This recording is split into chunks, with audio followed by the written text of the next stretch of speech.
Guys আজকে হঠাৎ করেই চলে গিয়েছিলাম আমি, দিদি আর ভাগনা তিনজন মিলে দ্য ওয়ান্ডার ওয়ার্ল্ড পার্কে ঘুরতে। তো বাইকে করে গিয়েছিলাম, দেখতে পাচ্ছ পার্কের ভেতরে ঢুকে পড়েছি। আর এখানে দেখো আইসল্যান্ড করা আছে কি সুন্দরভাবে, আর ঠিক তার পাশেই ছিল গাড়ি পার্কিং এর জায়গা। আর এই পার্কটা আমাদের বাড়ির কাছ থেকে খুব জোর হলে 5 মিনিট লাগে। তো যখন গিয়েছিলাম তখন 12টা থেকে 12:30 বেজে গিয়েছিল। ভাগনা সকাল থেকেই বায়না করছিল দোলনা চাপবে বলে, আর এরকম একটা সুন্দর পার্ক আমাদের বাড়ির কাছেই আছে, তার জন্য নিয়ে গিয়েছিলাম ওকে ঘোরাতে। তো পার্কে ঢোকার সাথে সাথে যেটা প্রথম বুঝলাম, পার্কটা আগের থেকে এখন অনেকটাই পরিষ্কার পরিচ্ছন্ন হয়ে গেছে। আর এটা হচ্ছে একটা ফ্যামিলি পার্ক, তোমরা ফ্যামিলির সাথে এখানে এসে সময় কাটাতে পারো। প্লাস এখানে পিকনিক স্পট ভাড়া পাওয়া যায়। আর পাশাপাশি দেখতে পাচ্ছ এখানে কত রকমের দোলনা অ্যাক্সেসরিজ রাখা আছে, বাচ্চাদের রাইডস রাখা আছে অনেক রকমের। তো ভাগনা ঢোকার সাথে সাথেই দেখতে পাচ্ছ আমার দিদির হাত ধরে টেনে নিয়ে যাচ্ছে দোলনায় উঠবে বলে। আর আশেপাশে যে বড় বড় দোলনাগুলো রাখা ছিল সব কটাই কিন্তু বন্ধ ছিল তখন।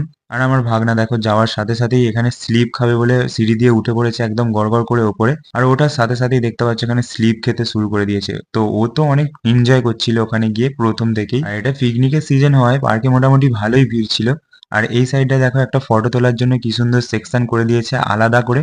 তো ওখানে কিছু ফটো তুলছিলাম। আর এখানে কত সুন্দরভাবে দেখতে পাচ্ছ যে বোটিং করার জায়গাটা, তার মাঝখানটা কত সুন্দরভাবে সাজানো। আর শুধু এখানেই শেষ না, চলো তোমাদের পুরো পার্কটা ঘুরিয়ে ভালো করে দেখাই। আর যে সময়টা গিয়েছিলাম একবার দেখো রোদটা একদম মানে ঝকমক করছে, ভীষণ রোদ বেরিয়েছিল।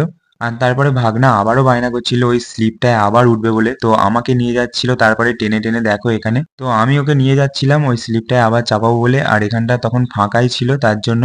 আর সত্যি বলতে কি ওর স্লিপ খাওয়া দেখে আমার নিজেরও স্লিপ খেতে ইচ্ছা